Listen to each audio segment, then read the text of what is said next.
அற்புதம் நிறைந்த விதர்ப்ப நாடு.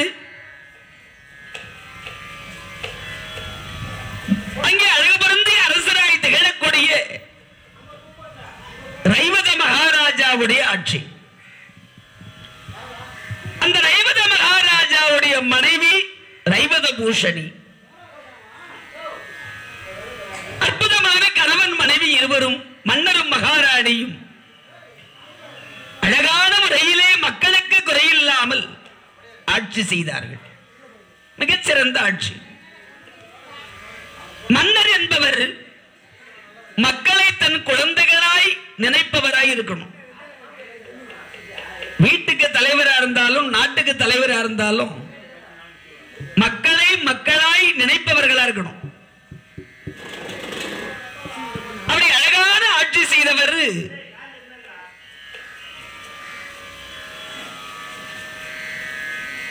விதர்ப்ப மகாராஜா.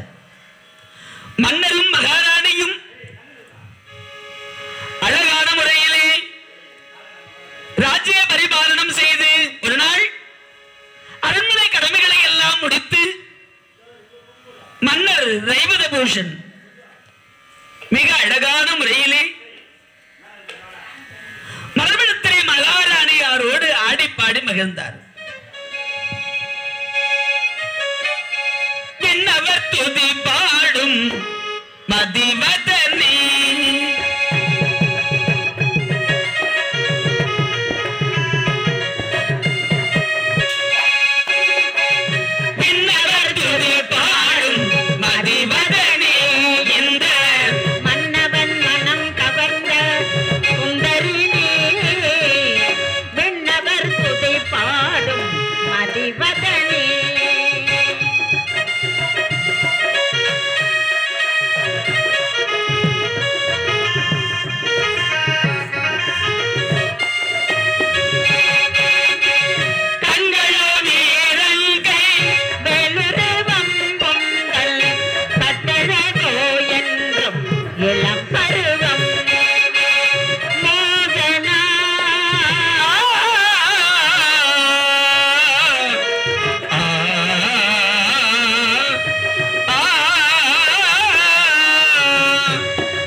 மன்னவர் மகாராணி இருவரும் அற்புதமாக இங்கே மகிழ்ந்து ஆடி பாடி விளையாடுகிற நேரத்தில்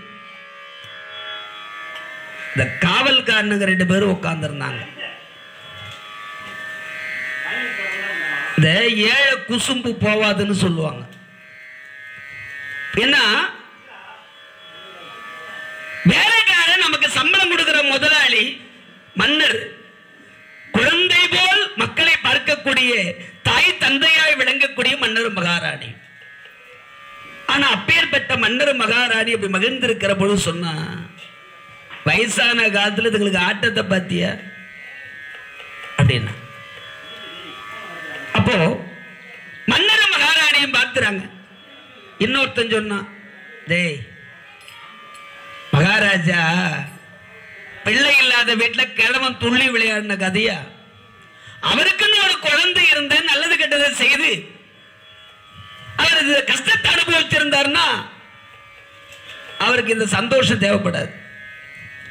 அவருக்கு அப்புறம் ஒண்ணும் கிடையாது, எங்கன்னா அடிபாட்டு போட்டமே.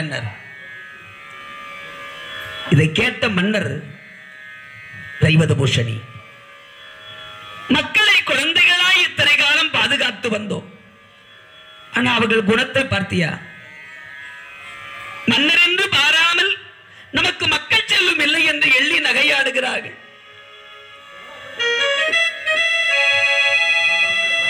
குழந்தை பேரு இல்லாத நாம் இனி இந்த ராஜ்யத்தை ஆண்டு என்ன செய்ய போகிறோம்? மற்றவர்கள் கேலி பேசி அதை காதில் கேட்டு வாழ்வதை விட வாழ்வை துறப்பது சால சிறந்தது என்று சொல்லி மன்னரும் மகாராணியும் தற்கொலைக்கு முயன்றார்கள். அங்க நாரத மகாமுனிவர் வருகை தந்தார். காவல்காரர் 2 பேரும் ஓடி போய் காலை பிடிச்சிட்டு அழுகிறான். மகாராஜா, நாங்கெல்லாம் ஆளுக்கு 4 குழந்தைங்க வீட்டுல வச்சுக்கிறோம், கொடுக்கிற சம்பளம் போதல, பிள்ளைகளை படிக்க வச்சு துணி வாங்கி கொடுத்து அதுக்கு வேலை வாங்கி கொடுக்கணும்னு எத்தனை பிரச்சனை எங்களுக்கு. அந்த வேதனையில உங்களை பார்த்து ஒரு வார்த்தை அப்படி சொல்லிவிட்டோம். அப்பா, உனக்கு 4 குழந்தைங்க இருக்குதுங்கிறதாக எனக்கு பிள்ளை செல்வம் இல்லைன்னு சொல்லி காட்டலாமா? கடவுள் யாராருக்கு என்ன கொடுக்கணும்னு அளந்து கொடுப்பார். அளவுக்கு அதிகமா கொடுத்துட்டா கோயில் பக்கம் வரமாட்டேன் யாரும். எதையும் அளந்து கொடுப்பார். அப்படி அழகான முறையிலே அரசர் பார்த்தார். ஐயா, அற்புதமான முறையில் இத்தனை காலம் உங்களுக்கு மன்னர் மகாராணியா வாழ்ந்துட்டோம், நீங்கள் கேலி செய்து பேசிய காரணத்தினாலே இனி நான் அரசனாய் இருக்க விரும்பவில்லை என்று தற்கொலைக்கு துணிந்தார். அப்ப நாரத மகாமுனிவர் அங்கே வருகிறார். நாராயண நாராயண கோவிந்த நாம சங்கீர்த்தனம் குடிகொண்ட நெஞ்சம் தான் பெருமாலயம், குடிகொண்ட நெஞ்சம் தான் பெருமாலயம். நாராயணாயனம் நாராயணம் நலம் யாவும் தருகின்ற தேவாமிருதம், தேவாமிருதம், தேவாமிருதம்.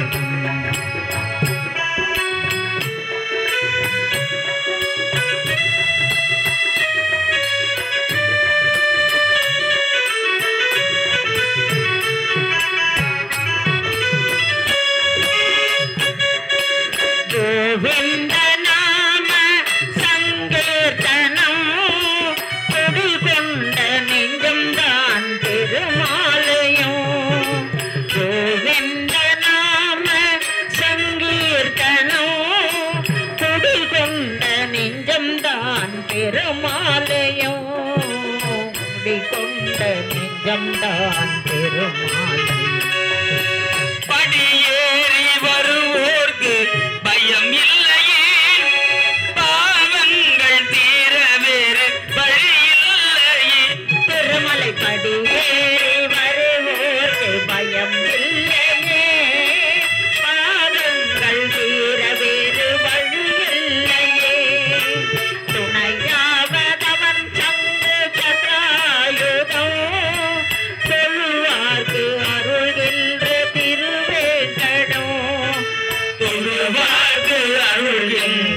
திருவேங்கடம் நாராயணாயனம் பாராயணம் நலம் யாவும் தருகின்ற தேவாமிருதம் தேவாமிருதம் தேவாமிருதம் சித்திகளை பெருமுக்தி கொடுத்திட சக்தி படைத்த மலை சித்திகளை பெருமுக்தி கொடுத்திட சக்தி படைத்த மலை தேவர்கள் மூவர்கள் யாவரும் வேண்டிட சேரன் அனைத்த மலை தத்துவ வேத முறைத்தவர் சாரதி நித்தமும் வாழமலை தத்துவ வேத முறைத்தவர் சாரதி நித்தமும் வாழமலை தாயினவர் தூயவன் நாயவன் நாளும் ஏழுமலை ஏழுமலை ஏழுமலை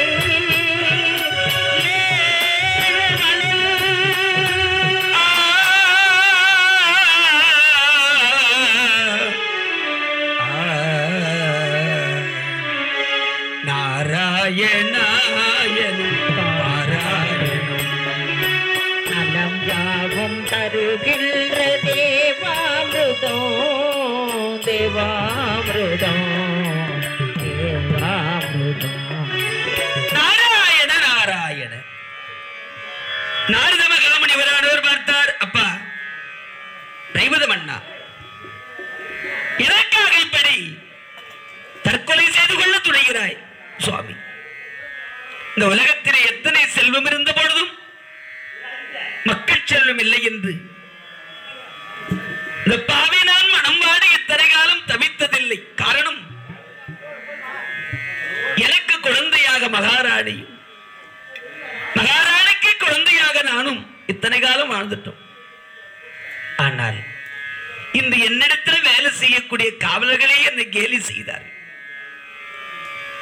தனக்கு குழந்தை இல்லையே என்று நான் வருந்தியதில்லை. ஆனா வாழ்க்கையில முதன்முறையாக காவலர்கள் பேசிய வார்த்தையை கேட்டு என் உள்ளம் நடுங்கியது சுவாமி. நல்லது அப்பா, இத்தனை காலம் இல்லாமல் இன்று அந்த எண்ணம் வந்திருக்கிறதுன்னா காரணம் இல்லாமல் காரியம் இல்லை. கவலை கொள்ள வேண்டாம். உலகத்திலே சிறந்த தானம் கோதானம், பூதானம், வஸ்திரதானம், கன்னிகாதானம் என்று சொல்லக்கூடிய 32 வகையான தானங்களில் சிறந்த தானம் அன்னதானம். நீங்கள் அன்னதானம் செய்ய தொடங்கினால் அப்பா உங்கள் குறை தீரும் என்று சொன்ன பொழுது நாரத மகாமுனிவர் வார்த்தையை கேட்டு அழகான முறையிலே அன்னதானம் செய்ய தொடங்குகிறார். அன்னக்கொடி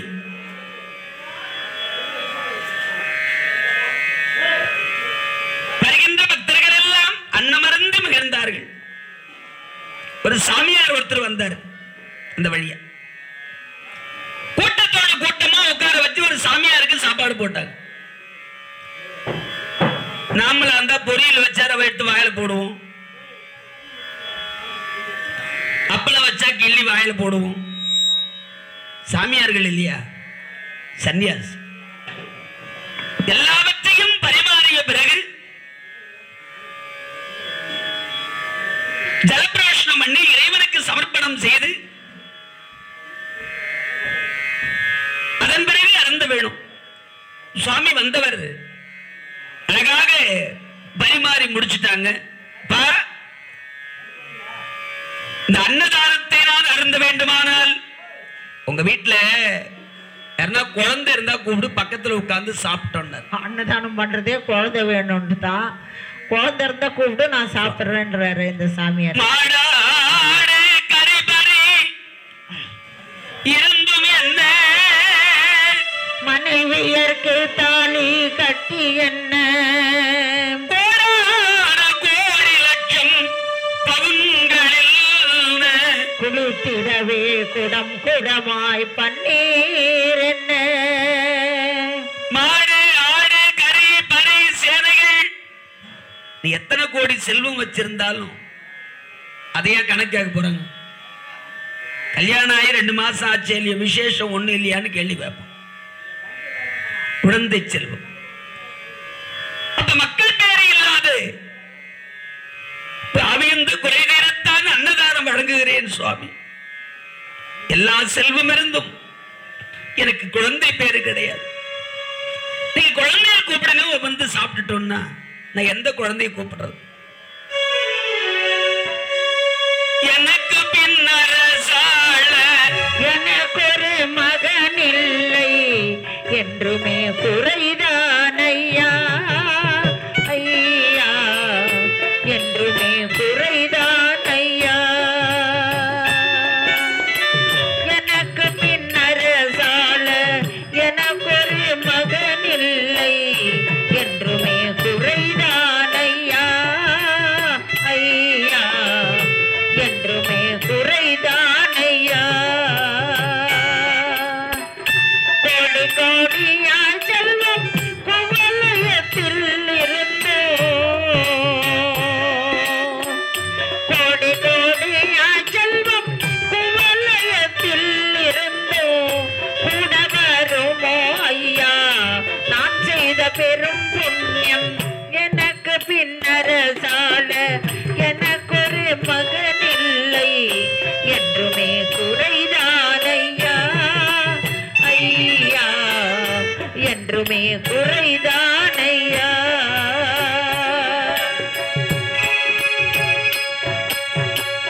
சுவாமி, எனக்கு பின்னால் இந்த ராஜ்யத்தை ஆட்சி செய்ய அம்மா அப்பா என்று வாய்க்குள்ளே எங்களை அழைத்து மகிழ்விக்க ஒரு குழந்தை பேர் இல்லை சுவாமி. விதர்ப்ப மன்னா, கவலை கொள்ள வேண்டாம். காலமும் நேரமும் கனிந்திருப்பதினாலே இத்தனை காலம் குழந்தை செல்வத்தை பற்றி கவலைப்படாத நீ இன்று அந்த எண்ணம் உனக்கு வந்திருக்கிறது. சரி, அஞ்ச வேண்டாம். நீங்கள் சென்று அன்னை காளிகாம்பாள் ஆலயத்திலே கணவன் மனைவி இருவரும் நீராடி ஒரு மனதாகி அம்பாளை வழிபாடு செய்தால் அம்மன் அருளினாலே புத்திர சந்தானம் உண்டாகும் அப்படின்னு முனிவர் அருளாசி வழங்கினார். உடனே விதர்ப்ப மன்னரும் அவருடைய மகாராணி நைவத பூஷணி இருவரும் அந்த ராஜ்யத்திலே விதர்ப்ப நாடு அன்னை மகா காளியினுடைய ஆலயம், அந்த அம்மன் ஆலயத்திலே சென்று அழகான முறையில் அம்மனை வழிபாடு செய்தார்கள். இன்னமும் பாரா மோகம் ஏனம்மா ஏழை இடர்படுவதை பாரம்மா அம்மா.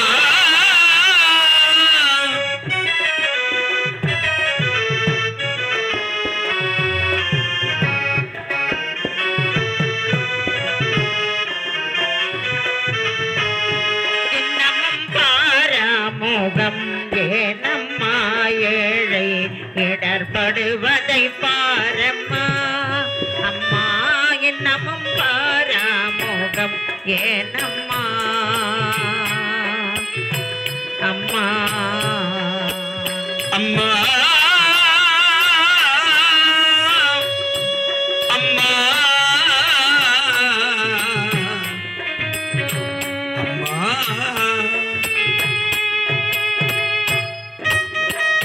கண்ணில்லையோ உனது காதென்ன சேவேடோ, கண்ணில்லையோ உனது காதென்ன சேவேடோ, என் நிலையை என் மனதை நீ அறியாயோ. கண்ணில்லையோ உனது காதென்ன சேவேடோ, என் நிலையை என் மனதை நீ அறியாயோ. என்னமும் பாராமோகம் ஏனம்மா ஏழை இடர்படுவதை பாரம்மா அம்மா அம்மா அம்மா.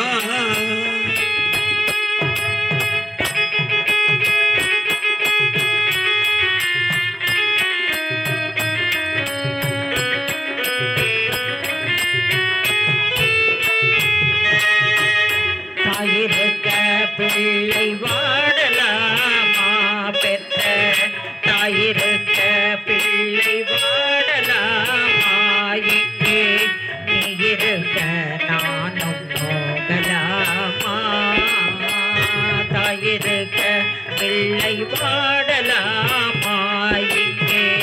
நீ இருக்க நானும் நோகலாமா ஆயிரம் கண்டான் உடையவளே ஆயிரம் கண்டான் உடையவளே ஆயிமகமாயி பத்ர காளி உமையானவளே ஆயிமகமாயி பத்ர காளி உமையானவளே இன்னமும் பாராமுகம் ஏனம்மா ஏழை இடர்படுவதை பாரம்மா அம்மா என்னமும் பாராமுகம் ஏனம்மா அம்மா அன்னையே அகிலாண்டு கோடி பிரம்மாண்ட நாயகியே சுந்தரி சுகந்தரி அனந்தரி துரந்தரி ஜோதியாய் நின்ற உமையே சுக்கிரவாரத்திலனை கண்டு தரிசித்தவர்கள் துயரத்தை தீர்த்து விடுவாய் சிந்தைதனில் உன் பாதம் தன்னையே தொழுபவர்கள் துயரத்தை போக்கி விடுவாய் சொந்தவும் மைந்தனாய் எந்தனை ரட்சிக்க சிறிய கடன் புனது அம்மா சிவ சிவ மகேஸ்வரி பரமிட ஈஸ்வரி சிரோன்மணி மனோன்மணியுனே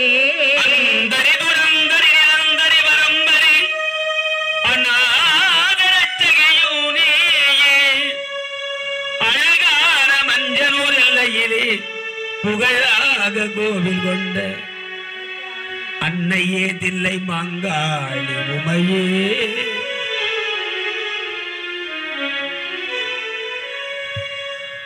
மன்னரும் மகாராணியும் அன்னையை வழிபாடு செய்கின்ற நேரத்திலே அன்னையின் மடியிலே இருந்து அற்புதமான ஒரு எலுமிச்சங்கனி உருண்டு வந்தது.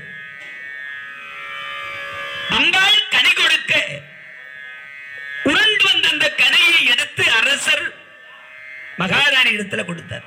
அத்தியா சுவாமி சொன்னது போல அம்பாளை வழிபாடு செய்ய அம்பாள் கருணை செய்திருக்கிறார்கள்.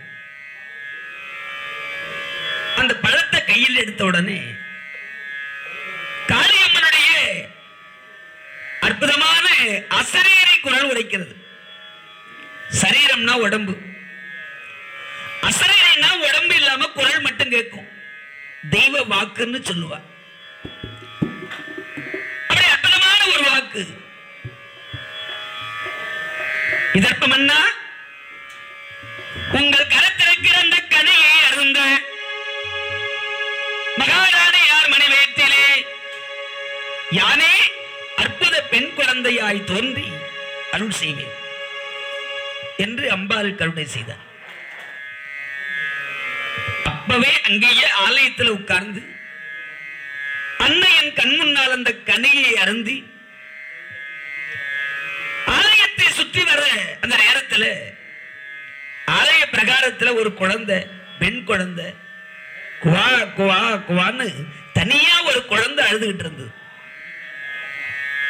மன்னரும் மகாராணியும் அந்த குழந்தையை கையில் எடுத்து, என்ன இது ஆச்சரியம், இங்க யாருமே இல்லை, ஆனா ஒரு குழந்தை அழுகிறது, அருகில் யாரும் இல்லை, யாருடைய குழந்தை? சுவாமி, மக்கள் செல்வம் இல்லாத நமக்கு இது அன்னை கொடுத்த வரம், அந்த அன்னையே குழந்தையாய் கிடைத்திருக்கிறாள் என்று சொல்லி அந்த பெண் குழந்தையை எடுத்துக்கொண்டு அரண்மனைக்கு வந்தார்கள். அழகாக ஆலயத்தில் கிடைத்த அந்த குழந்தைக்கு ரேணுகா என்று பெயர் வைத்தார். குழந்தை பிறந்து கிடைத்த குழந்தை தலைமகள் ரேணுகாள். அன்னையினுடைய கனியை அறந்து கருணை செய்ய மணிவயிறு வாய்த்து மகாராணியார் மணி வயிற்றிலே ஒரு பெண் குழந்தை பிறந்தது. அந்த குழந்தைக்கு சாமுண்டி என்று பெயர் வைத்தார்.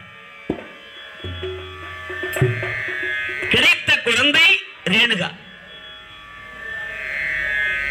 அங்கே அழகாக மகாராணி வயிற்றிலே பிறந்த குழந்தை சாமுண்டி.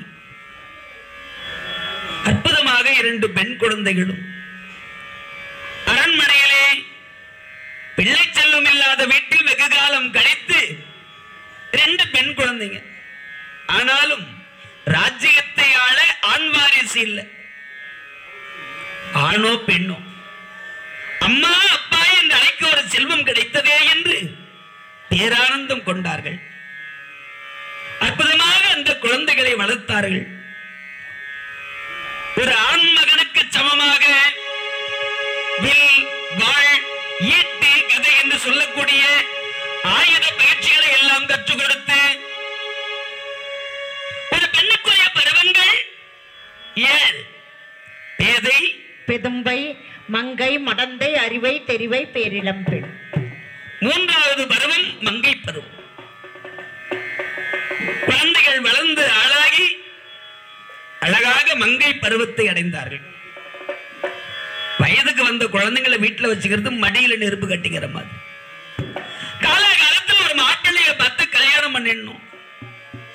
காலம் கடந்த வாலிபம் கட்டுப்பாடு இல்லாமல் போய்விடும். 2 குழந்தைங்களையும் கூப்பிட்டார். மடி சீக்கிரமா நீங்க சரின்னு சொன்ன ஒரு மாப்பிள்ளைய பார்த்து கல்யாணத்தை பண்ணிட்டு இந்த ஆட்சி அரசியல் பொறுப்பு கொடுத்துட்டீங்கன்னா காசி ராமேஸ்வரன் போய் சேரும். வயசான காலத்துல இன்னும் எத்தனை நாளைக்கு இப்படி நாங்க உங்களை பாதுகாப்பு பண்ண முடியும்? அப்பா இன்னும் சில காலம் போகட்டும் என்று சொல்லி ஒரு நாள் அற்புதமாக மலர்வனத்திலே 2 பெண் குழந்தைகளும் ரேணுகா, சாமுண்டி இருவரும் அற்புதமாக மலர்ச்சோலைகளை ஆடி பாடி விளையாடி மகிழ்கிறார்கள். அங்கே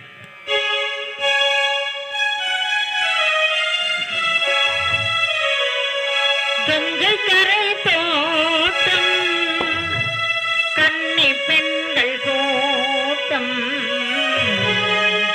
கண்ணன் நடுவினிலே,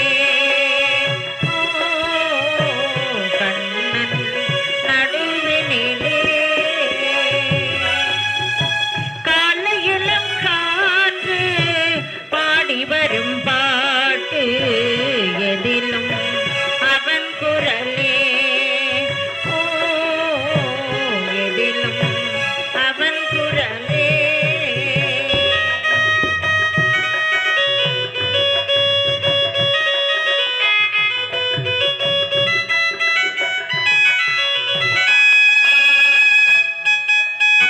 கண்ணன் முக தோற்றம் கண்டேன், கண்ட முகம் வாட்டம் கொண்டேன், கண்ணன்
மகிழ்ந்தார்கள்.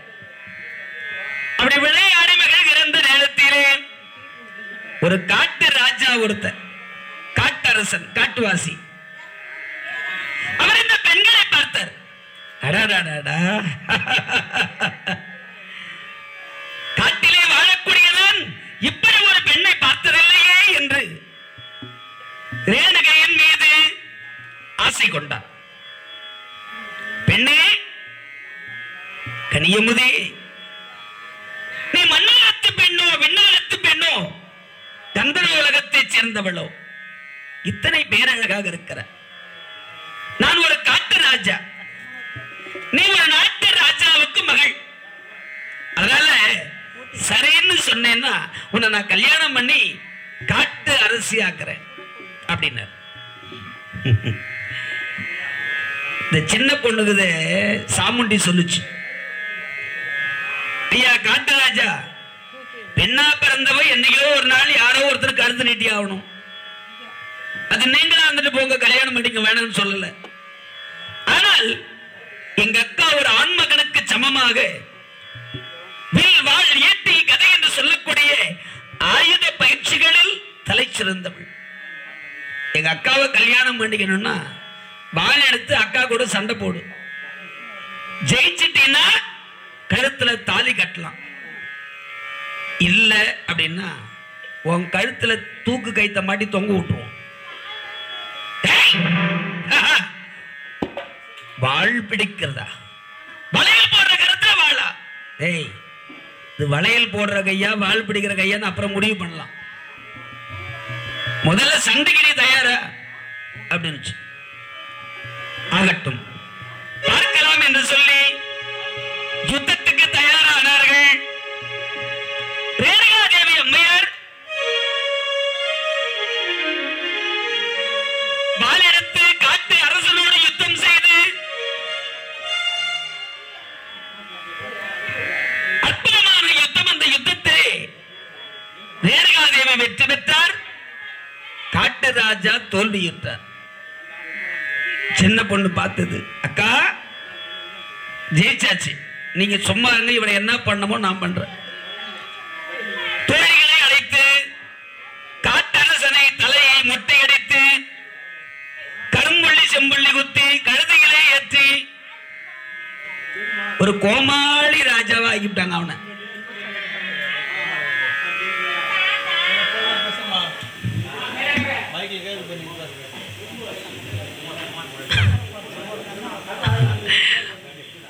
காட்டு ராஜா கோமாளி ராஜாவா ஆகிவிட்டான். இப்போ என்ன பண்றது, ஏகப்பட்ட கோமாளி ராஜா அவங்கள வச்சுக்கிட்டு சமாளிக்க முடியல. இங்க அழகான கோமாளி இப்போ பார்த்தா, இனிமே இந்த பொண்ணுங்கிட்ட நம்மளால ஒண்ணும் பண்ண முடியாது, கிளம்பியாச்சு. ஆனால் இந்த விஷயத்தை காவல்கள் அரண்மனையிலே வந்து சொன்னார்கள், மகாராஜா நம்ம குழந்தைங்களுக்கு இன்னைக்கு ஆபத்து வந்துருச்சு. மடி, இதுக்கு தான் நான் முதல்லயே சொன்னேன், காலகாலத்துல ஒரு கல்யாணத்தை பண்ணிட்டா பிரச்சனை இல்லை.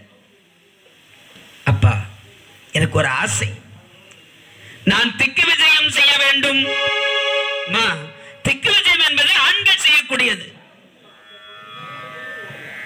ஆனா நீ ஒரு பெண், தனித்து எப்படி திக்கு விஜயம் செய்ய முடியும்? அப்பா திக்கு விஜயம் செய்யறதுக்கு ஆண் பெண்ணுன்னு அவசியம் இல்லை, மனசுல தில்லு வேணும், தைரியம் வேணும். அந்த தைரியம் எனக்கு இருக்கு. என்ன, ஒரு ஆண்மகனுக்கு சமமாக என்ன நீங்கள் வளர்த்திருக்கிறதுனால என்னால் இந்த திக்கு விஜயத்தை செய்ய முடியும். உலகத்திலேயே 7-14 உலகத்தையும் ஒரு பெண்ணாக இருந்து ஆட்சி செய்த முதல் மீனாட்சி, மதுரை மீனாட்சி. அத்தனை அரசர்களும் மண்டியிட்டு வணங்கினார். ஆண்மகன் என்று சொன்னால் கையிலே சென்று சிவத்தை கண்டபோது மட்டும்தான் அந்த அம்மா கொஞ்சம் தலை குனிஞ்சாங்க, வெட்கம்னா என்னன்னு தெரிஞ்சுக்கிட்டாங்க. அது வரைக்கும் வீரத்தை தவிர வேறொன்றும் தெரியாதவர்கள் மீனாட்சி. அப்படி அழகான அந்த மீனாட்சி 3 தனங்களை உடையவள். சிவபெருமானை கண்டபொழுது ஒரு தனம் மறைந்து மற்ற பெண்களை போல் 2 தனங்களோடு தோன்ற வெட்கம் ஏற்பட்டது. அப்ப பெண்கள் ஆட்சி ஆளுவது என்பது இன்னைக்கு நேற்று வந்ததில்லை. அது சிவபெருமானுடைய திருவிளையாடல் புராண காலத்துல இருந்து இருக்கு. ஒரு வீட்டில் கேட்பாங்க, என்ன நம்ம வீட்டில் மதுரையா சிதம்பரமா? வீட்டை விட்டு வெளியே வந்தா எல்லாம் சிதம்பரம் தான். வீட்டு உள்ள நுழைஞ்சா தானே தெரியும் மதுரையா சிதம்பரமா. யோ அந்த குழா போய் நித்தியா அப்படின்னா அதுக்கு என்ன, அதுக்கு என்ன, இதை நித்தி போடுறோம். பிறக்கின்னா முற்பகல் செய்யும் தமக்கின்னா பிற்பகல் தாமே விளை. அந்த காலத்துல எல்லாம் ஆண்கள் பெண்களை அதிகாரம் செய்த காலம். சிரம் ஸ்டாண்ட் உட்கார் எழுந்துரு போ அதட்டல் தான் அன்னைக்கு. இன்னைக்கு அப்படியே இவங்க அவங்க அனுபவிக்கலையா? அதேதான், அதுக்கு தான் சொன்னேன், திருக்குறள்ல சொல்லிட்டு சொன்னேன். இல்ல சாமி, பிறக்கு நாம் முற்பகல் செய்யும் அதை விடுங்க சாமி. அவங்க அனுபவிக்கலையா? அவங்க போனவங்க ஆம்பளைங்க அதிகாரத்திலே போய் சேர்ந்துட்டாங்க, அடிமையா இருந்தவங்க அடிமையாவே போய் சேர்ந்துட்டாங்க. இப்ப இருக்கிறவங்க தானே இந்த ஆட்சி பண்றாங்க. அவங்க அப்படியே தானே போயிட்டாங்க அடிமையாவே. காலங்கள் எல்லாவற்றையும் மாற்றும். மாற்றம் ஒன்றே மாறாது, மாற்றம் இல்லாதது. வயசும் இளமையும் மாறும், மாறாதது அன்பு ஒன்றுதான். பணமும் அதிகாரமும் பதவியும் மாறும், மாறாதது மதிப்பும் மரியாதையும் மட்டும்தான். அதனால எது நம்மை விட்டு கடைசி வரைக்கும் போகாதோ அதை சேர்த்துக்க கத்துக்கணும். எது நினைச்ச போது நம்மளை விட்டு போயிடுமோ அதை பெருசா நினைச்சு வாழக்கூடாது. மகாலட்சுமி இன்னைக்கு நம்ம கிட்ட இருப்பா, நாளைக்கு அவகிட்ட இருப்பா, நாளைக்கு இன்னொருத்தங்கிட்ட போடுவான். அதுக்குதான் செல்வம்னு பேர் வச்சாங்க. கலைவாணி எங்க குடிகொண்டாலோ 7 ஜென்மம் எடுத்தாலும் அங்க நிரந்தரமா நிக்கிறவ கலைவாணி. அதெல்லாம் அப்பப்ப கைவிட்டு போய்கிட்டே இருக்கும். அதுக்காக பணம் இல்லாத வாழ முடியுமா? முடியாது. மகாலட்சுமி வேணும். ஆனாலும் அலைமகள், கலைமகள், மலைமகள் என்று சொல்லக்கூடிய 3 தேவையர்களினுடைய அருள் பரிபூர்ண கடாட்சம் இருக்கணும்.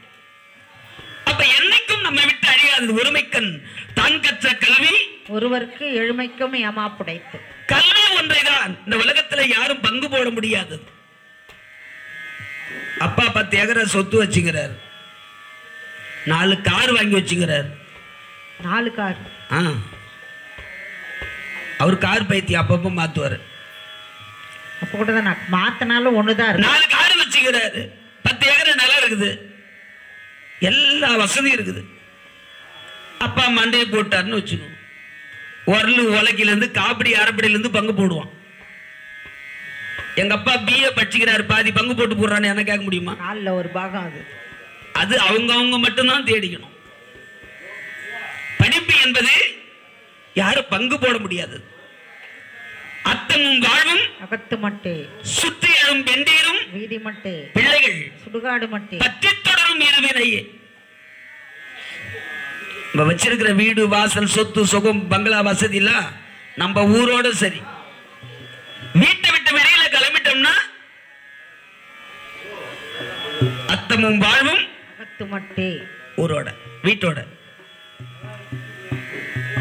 போயிட்டோம்னா ஒரு நாளைக்கு சுத்தி ஒரு கூட்டம் அழும், அது தெருக்கோடி வரைக்கும்.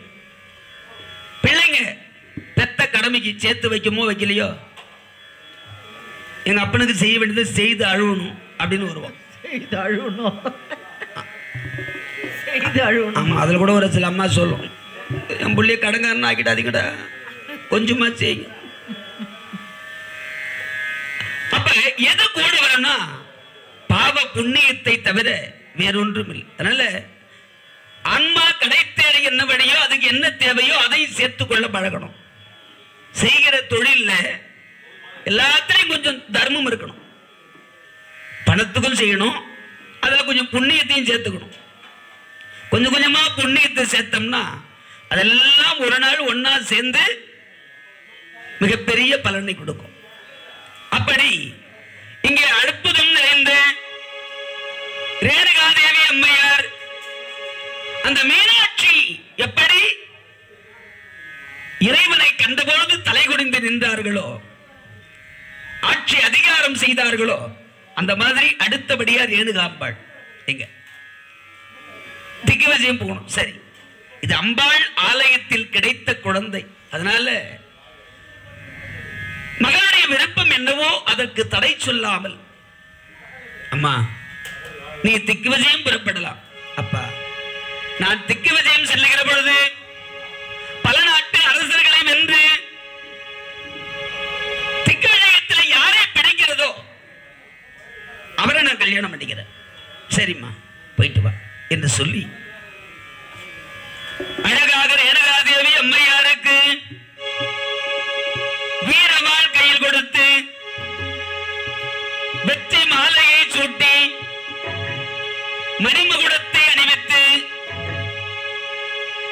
திரிசூலம் கையில் கொடுத்து வேலை குதிரையில் அழகாக ரேணுகாதேவியை வழியனுப்பினார்கள்.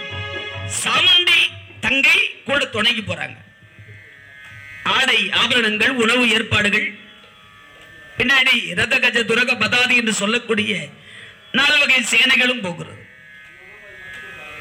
ரேணுகாதேவி அம்மையார் அங்கம், பங்கம், கலிங்கம், துருவம், பப்பரம், பல்லவம், கன்னடம், கோசலம் என்று சொல்லக்கூடிய அவனை 86 தேசங்களை வென்று வெற்றி வாகை சூடி ஒரு பெண்ணாக இருந்து அரசர்களால் யாரும் ரேணுகையை நெருங்க முடியல. அங்கங்கே பணிந்த அரசர்களை வாழவிட்டாள். எதிர்த்த அரசர்களை வெற்றி கண்டு அங்கே தன்னுடைய கொடையை நாட்டி அழகாக ஜவ்வாது மலை அடிவாரம் வந்தாங்க. ஜெகஜனனி சுகவாணி கல்யாணி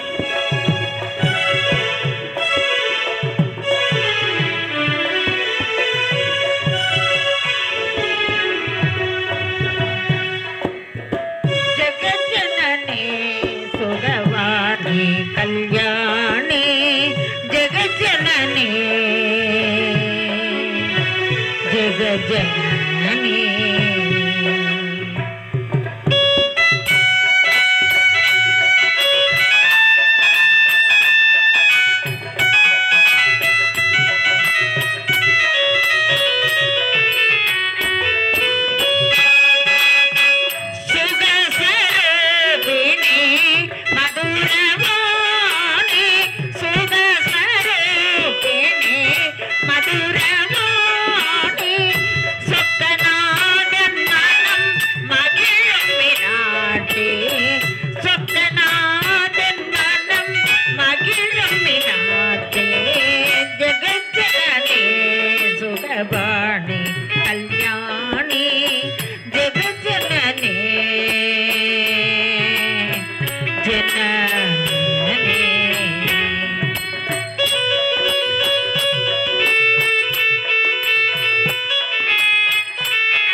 குமாரி பவானி அம்பா பாண்டிய குமாரி பவானி அம்பா சிவ பஞ்சமே பரமேஸ்வரே பாண்டிய குமாரி பவானி அம்பா சிவ பஞ்சமே பரமேஸ்வரே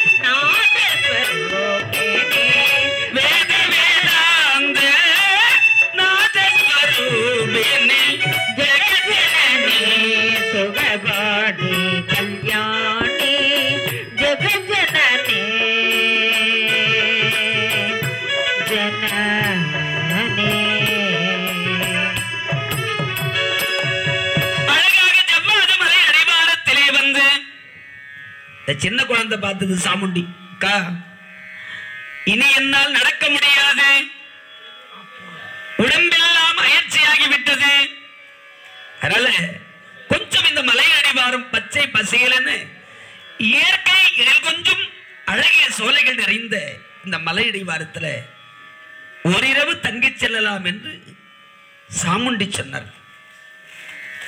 உடனே காவலர்களை அழைத்து கூடாரம் அமைத்தார்கள்.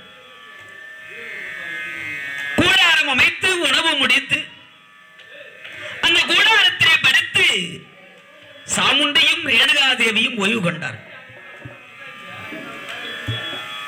அப்படி ஓய்வெடுக்கிற அந்த நேரத்தில்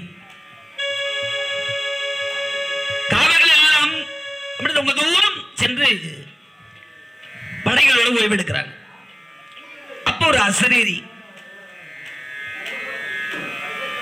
ரேணுகா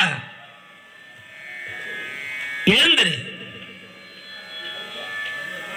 நீ மனம் செய்து கொள்ளக்கூடிய உனக்கேற்ற கணவர் ஜவ்வாது மலையிலே சிவத்தை நாடி தவத்தை செய்கிறார். நீ அங்கே சென்று அவரை சந்தித்தால் அவரை மனம் முடித்து வாழலாம் என்று அழகாக அசிரியரை குரல் உரைத்தது. அலறி எழுந்த ரேணுகாதேவி அம்மையார் பார்த்தாங்க.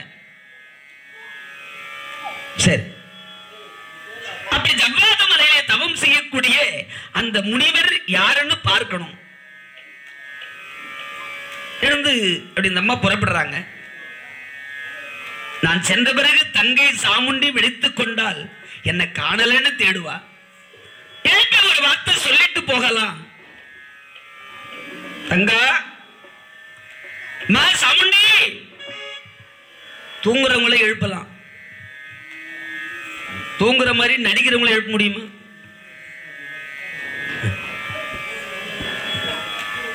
இங்க அழகா இந்த அம்மா உலகத்திலே மகாபாவம் தூக்கத்தில் எழுப்புறதுதான். நாலஞ்சு குரல் கூப்பிட்டாங்க, எழுந்திருக்கலாமா? ரேணுகா எழுந்துடு. ரேணுகாதேவி சாமுண்டி எழுப்பினாங்க. அந்த அம்மா எழுந்தாங்க. அக்கா சொல்லுங்க.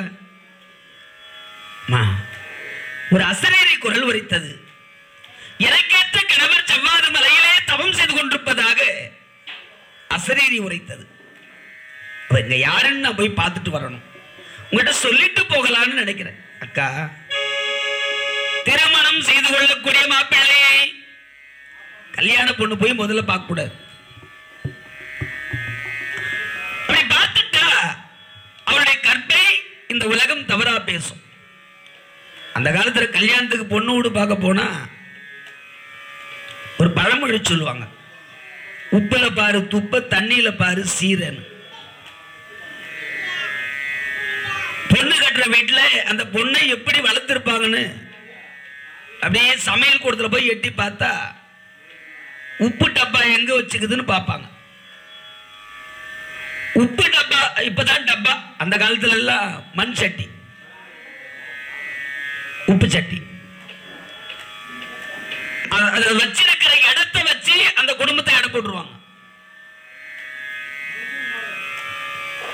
உப்புங்கிறது கையை உயர்த்தி எடுக்கக்கூடாது, கீழே குனிஞ்சுதான் எடுக்கணும். அதனால கீழே குனிஞ்சு எடுக்கிற மாதிரி அந்த உப்பு சட்டி இருக்கும். பார்த்தா எல்லாம் செல்ஃப் அடிச்சுட்டு டப்பா வாங்கி உயரமா அடுக்கி வச்சுக்கிறோம்.